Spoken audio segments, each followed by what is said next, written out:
and I'm live. Hello, Facebook. It's been a minute since I have gone live. I figured I'd just do a random live, see who sees it, see like if it pops up in whomever's feed. I have this belief that anything that you see in your feed is the information that you are a vibrational match to. So that means the information is for you. So today I am talking about why we get stuck and the questions or the dialogue that we can have with ourselves when we find ourselves stuck. So I will share a bit about what has been going on with me and my stuckness, because we're all human. We have things that we go through in life that challenge us to get unstuck and inspire us to care for ourselves and to give ourselves what we need, and then identify, like, am I giving myself what I need, or am I just using this as an excuse to stay miserable, depressed, stuck in my life, not moving forward, whatever. And we all go through this, right? So a little over a month ago, my beloved Taz, my dog of 10 and a half years, passed away. And it was super sad, still is super sad. It's a profound loss in my life. Anybody who has been following me from the beginning know, because Taz, my dog, has been a total sidekick in my life. In pictures, selfies, videos, he is a huge part of myself and my life of the past 10 and a half years. So last month I had to make the decision to send him on his way to the 5D realm, where he is in now, the infinite of the ether of the unseen. And he's very much with me. I can see him. I can see him in my mind's eye, but I can't see him in 3D world, right? So because I'm here as a human, but I can feel him, and I feel him close, and he's like right in front of me here, laying in spirit, in energy. Now, why does this matter as far as what it is that I'm talking about? Because I had to reach a place in my grief process where I had to look at myself and say, okay, are you stuck in this grief?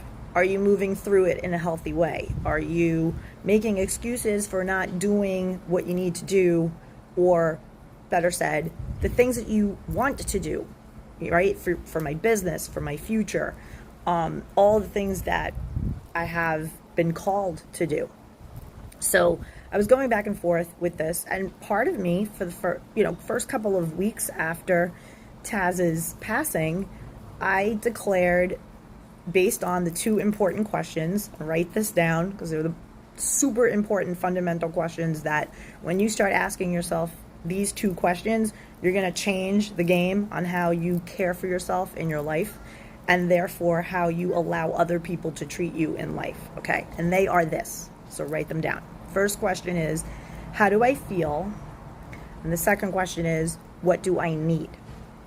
So when something happens in your life, a death of somebody close to you, some kind of traumatic event, major loss, like a job loss or something, something that rattles you, puts you into an upheaval.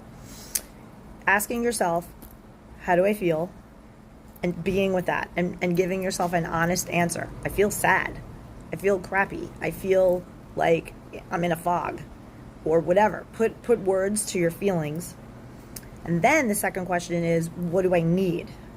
So for me, it was like, I need to declare bereavement time, meaning, what does that look like? Which is the third thing. What actions am I going to take now that I acknowledge what is it that I feel and what do I need? How do I feel? What do I need? And then what self-loving actions am I going to take to give myself what I need?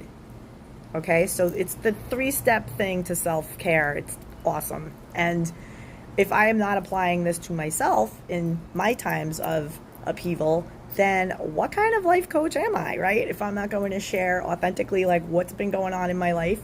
So what I decided to do is the action that I decided to take was to declare bereavement. And what did that look like for me? So I went deeper and I said, okay, so if I am going to declare a bereavement, what is bereavement? It's basically time for me to grieve, time for me to go through a process of making sense in my mind and feeling in my heart, reaching peace and acceptance of this thing that happened, this loss that I had. And the end result, the goal, is to get to a place where I can tell my story because I am outside of it. I am beyond it now. I have grieved. I continue to grieve. I accepted the loss. It sucks. But I am now moved on to a place where I can come on and do a video. So that action that I took in my bereavement was repurpose old content. You still want to serve people, right? I'm still a coach. I'm still serving people. I'm still taking on clients through this whole thing. I'm still doing what I feel I can do. I'm being honest and truthful with myself, and I'm saying, okay, I can do calls with people. I can, take on clients. I can do all of that. But there was something about being on camera where I knew that I couldn't deliver the subject matter because I was still in the pain. So for all of you people out there, because I get people who say this to me all the time, they're like, Lisa, I want to do what you do. I want to be a coach. I want to be a counselor, which is awesome. However, it's definitely something to aspire towards, but first take care of yourself and get through the thing that you're going through. Because in order for people to relate to you in a credible way and to see you as a leader or to see you as someone who can potentially help them out of, or better said, get through and progress through their ordeal, through their issue that they're coming to you with, you have to have done it already yourself.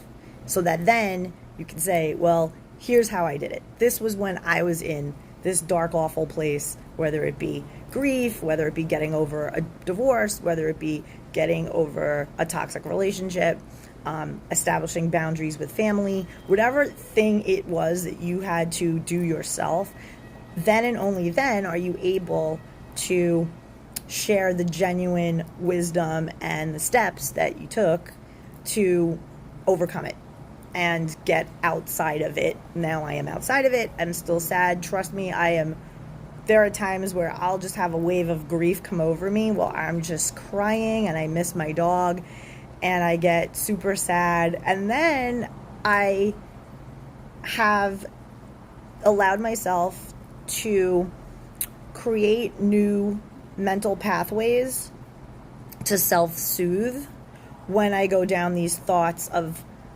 doubt, insecurity, guilt. Did I do enough for Taz? Did I not give him his injections the right way at the end? Did I not do this? Did I not do that? And this is normal, right? It's the normal grief process. You're like the guilt part of could I have done anything? And then your rational side of you where you're like, wait a second, I have 20,000 pictures of 10 and a half years of this dog's life. He was with me 24/7, this dog. With the exceptions of me traveling, but I made sure that his care was utmost priority in my life. And I know this, but during grief, a normal phase of it is questioning and asking yourself, did I do everything I could have done? So when you recognize that, when you recognize feelings of guilt, inadequacy, questioning, doubtfulness, all that, know that it's normal to feel those things, and that when you're going through this process of shedding these beliefs and then kind of downloading a new software update in your mind, what the truth is, getting to the truth, right? Is that true that, I was a crappy mom to Taz and I didn't spend enough time with him and I was always on my phone? And I'm like, yeah, that's not true. That's not true at all. And I have proof of this. So reason why I say this to you guys is because it is very easy to remain stuck in the constant rumination about what you could have done, what you would have done different, this, that, and the other. And that does nothing to move you forward until you do this. Okay. It is okay to be self-reflective, especially if you're going through a divorce, a loss of some sort, loss of a person, a job. You know, you can self-reflect. It's healthy and awesome to self-reflect, right?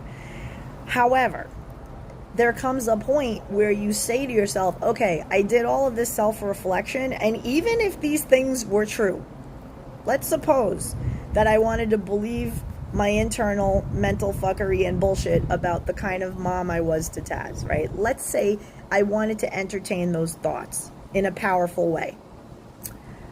Let's say, yeah, you know what, maybe I was on my phone too much. Maybe, you know, he was sitting beside me with his head on my lap and I was there on doing my social media and whatever. So you know what, maybe I could have turned my phone off or whatever. What will I do now differently moving forward? That is the most profound question that few people ask when they are doing self-work. They fail to ask themselves, now that I have this new awareness, now that I have this new information, and now that I reflected on this, what new agreement will I make with myself? How will I do better next time moving forward? From this moment on, period, end of story, this is the new agreement that I have. So let's say, again, I wanted to entertain that idea of, you know, maybe Taz is coming to me from the afterlife saying, you know, I wish that when you were with me, that you were with me and not on the phone so much. Let's say he's giving me this wisdom. Okay, thank you, Taz, love you. Because Taz is teaching me how to love the next dog better. Okay? And let's say I wanted to entertain that. Well, now my new agreement is when I am with people that I care about, when I am with anyone that I care about, I will be with them 100%. Meaning, when I'm out to dinner with friends, I am not on my phone simultaneously. When I am sitting on the sofa and I'm committed to watch a show, a movie, whatever, I'm like, okay, let me send this one thing message, whatever, and then phone's shut off, boom, put on the table, and I'm in it with the person I'm with or whatever. And it's a mindfulness. So it's basically awareness of what is the thing that's ruminating in your mind. I'll give you another example, okay, with a client. A client of mine is so stuck on this bullshit mind track over someone who is not good for them. This person is a pure, like, they're just not a good person. They haven't reached a level of commitment to their own truth and their own self-awareness to be a good person. They're basically a toddler emotionally and mentally in the body of an adult, which we see a ton of, and I'll do videos on that coming up. But he is still in this rumination of like, what is this person doing and who is she with, and I know they're bad for me, so why do I keep thinking about them, and over and over and over. And so the question becomes, what do I know now at this point? What do I know now at this point? Okay, great. You know they're a terrible person. You know that they dogged you out. You know that they're not for them. So then, what new agreements will you make with yourself? And what new actions will you take that are aligned with that agreement? And it can be something as simple as saying to yourself, I only put energy and attention on people who put energy and attention on me. Simple little mantra that you can say to yourself. And therefore, here's my action. I'm going to block this person on social media. I'm going to make peace my priority. I'm going to surround myself with people who do not disturb my peace. I'm going to make some changes in the company I keep, right? You need to take actions that are in alignment with the question of, how do I feel? What do I need? So one of the actions that I took that I knew, like, I needed time for bereavement, right? So I was like feeling sad and whatever. So I was like, okay, what do I feel? What do I need? How do I feel? What do I need? And I kept asking myself that. And one day It was, you need to go on your Google Cloud and create albums, photo book albums of your life with Taz and his life with you. So I spent like 3 hours up on the computer doing this, and it felt so good. I was laughing at memories that we had of just him as puppy, like just awesome moments, being nostalgic. And I had tissues and I would break down, and then I would be like, oh, I have to add that picture. And I felt him with me. I felt like him with me in such gratitude for both of us, me with him with me. It was awesome. Does that mean that I'm not going to have moments of grief again? Probably not. No, I'm probably going to have moments of grief again and again and again. And being with those emotions helps them to move through you. If a lot of people are like, I don't want to do this work, I don't want to look at myself, I don't want to go back and look at the awful things that happened in this relationship, or the awful things that happened in my childhood, or the awful of this and that and the other, well, then you're just basically not taking responsibility for your own peace, for your own advancement. So the quicker we look at the stuff that is keeping us stuck, and we ask the important questions, what do I need? How do I feel? And then take those actions, give yourself what those things are. That's what it is to become a self-actualized, mature adult. We have a lot of people out there trying to be in relationships, and all they are toddlers in the bodies of adults.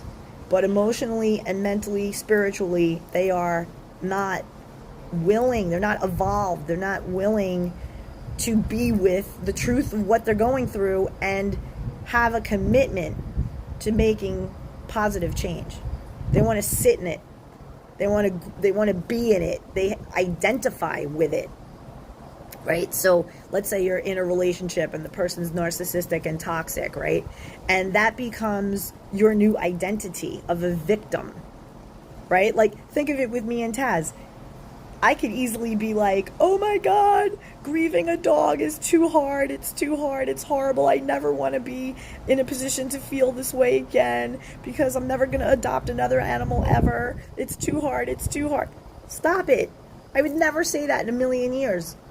I would never say that in a million years. Why? Because I know how to allow myself to feel whatever emotion is moving through me, and let it move through me, and acknowledge it, and give the self-soothing and the self-support, right? If you lack the ability to self-soothe and the ability to be with your emotions, that is a signal that there's trauma in you that you have yet to face.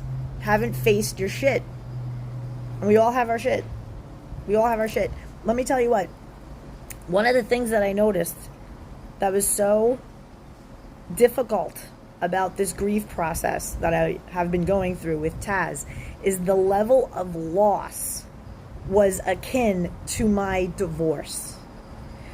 So that same profound feeling of loss, mainly of identity, right? Like, who was I if I wasn't Alex's wife? Who am I if I'm not Taz's mom, Taz's person? That dog was with me for 10 and a half years. And his level of care wasn't like a normal healthy dog. Taz was diabetic since he was 6 years old. So his level of care included daily, twice per day injections of insulin. It required that I fed him a certain way at a certain time. It required that I had the people in my life, whoever was in my life, friends, family, whatever, adhering to or being cool with his feeding schedule. And bless these people for being accommodating to that. You know, not everybody wants to deal with a girl who has a diabetic dog, right? And I didn't care because I committed to this dog for life. And he committed to me for life. And so when I held his little paw and sent him to get his angel wings, I was the last face he saw. He was the last eyes that he looked in. And it was a beautiful experience. super sad, but glorious at the same time, to honor a promise to another living thing that way. So I hope this helped you. I just wanted to share my own little way of going through the stuckness, because it's normal that when we're grieving, or when we're going through a loss, a massive loss, or a shift in our own identities, that we question a lot of stuff, and it's normal, and it could make us feel really shitty and sad. It's normal, so like, be through the sad, but ask yourself, how do I feel? What do I need? What actions will I take to give myself what I need? And then, what will I do different moving forward now that I have this information? So I hope that helped you. And it's good to be back. I feel good. I feel better. Every day is another climb up the hill. And we're all kind of, going through our stuff. So whatever it is that you're going through, I see you. My heart goes out to you. If you need help in any way, feel free to DM me. I've been getting, people from amazing. I have a client that I enrolled from Kenya. She's a copywriter. She's brilliant. And just an awesome, very strong, powerful, beautiful woman. And I'm so excited to have my first client from the continent of Africa. So that's pretty cool. If you want to hang out with me and kind of go through these processes to help you release whatever it is that you're going through, be with it to release it, is what I say. Then I'm happy to help you out. So just reach out to me either here. You could also find me at LoveQuestCoaching.com, and there you will find a free love life assessment. If you'd like to take that, you can. And I wish you love and light and a kick in the ass. Bye.